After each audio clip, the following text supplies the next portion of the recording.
Pour moi, la situation des personnes âgées en France est assez contrastée parce qu'à la fois, on dit couramment que les retraités sont ceux qui sont les plus riches, qui ont le plus de moyens, le plus de pouvoir de vie. C'est beaucoup plus compliqué que ça, puisque dans les béguinages solidaires, nous avons des habitants qui ont moins de 950 € par mois, donc c'est aussi une réalité. Par ailleurs, je vois bien que les gens à qui nous nous adressons souffrent très souvent d'isolement, de solitude. C'est un lieu commun de le dire, mais c'est une réalité absolument terrifiante. Et sur le logement, je vous répondrai par un chiffre qui m'a été donné hier par un bailleur social avec lequel nous travaillons. Les personnes de plus de 65 ans représentent 25% de ses locataires et seulement 2,5% des logements sont adaptés au vieillissement. Donc des besoins considérables en termes de logements adaptés et aussi d'accompagnement qui en découle pour bien vieillir.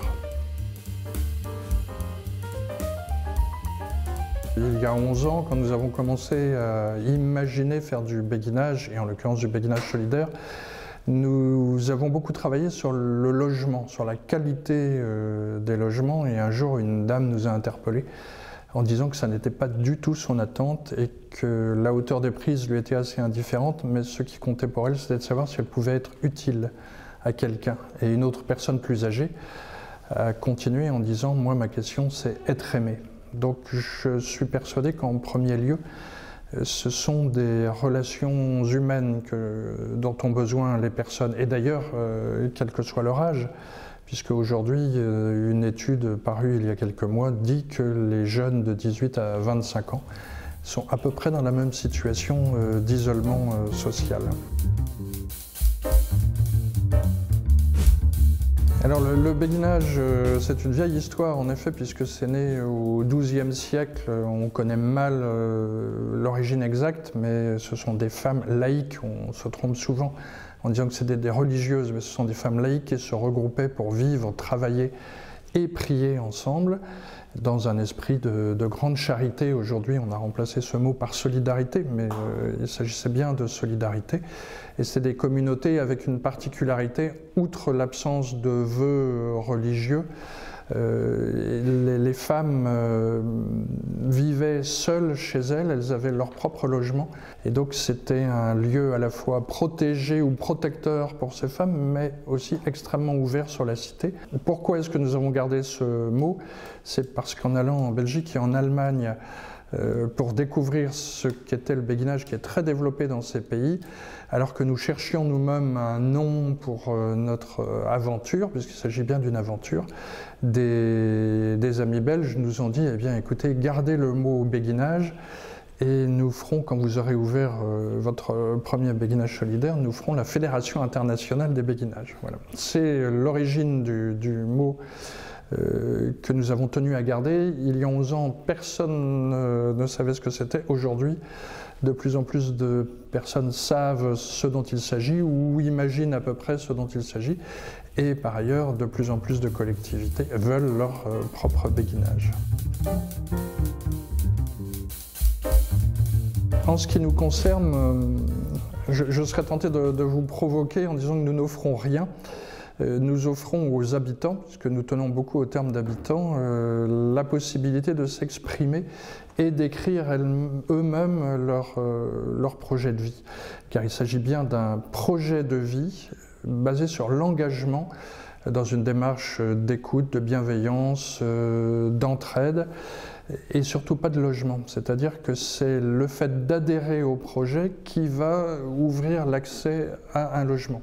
Et l'idée du béguinage solidaire aujourd'hui, c'est certes d'être destiné d'abord à ses habitants, entre, on va dire, une douzaine et une trentaine d'habitants selon les lieux, mais aussi un lieu complètement ouvert sur le quartier, qui soit un lieu ressource pour tous les voisins et toutes les personnes intéressées par les projets qui peuvent s'y créer autour du jardin potager, qu'on appelle jardin nourricier, de l'atelier de bricolage ou de l'atelier de cuisine ou de toute activité qui y verrait le jour.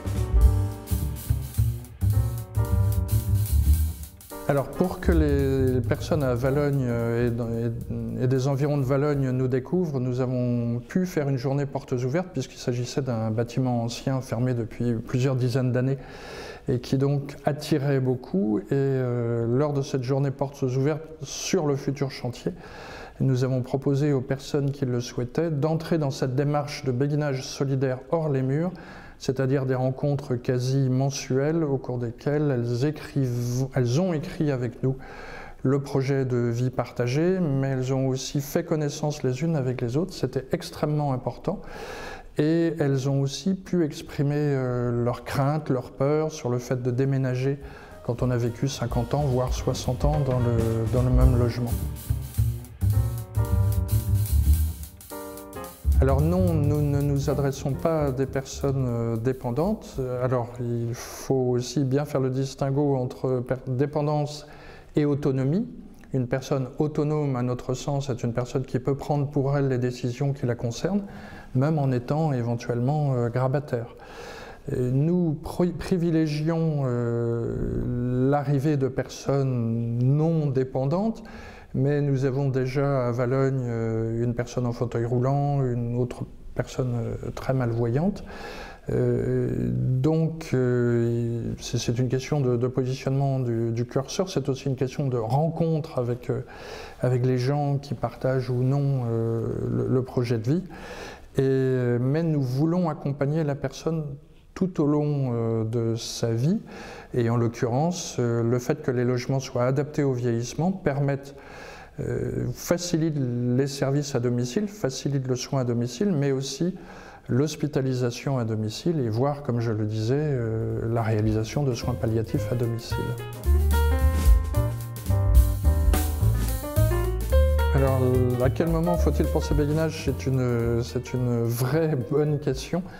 Souvent, les gens qui nous appellent disent j'ai 80 ans et j'y pense pour mes 90 ans.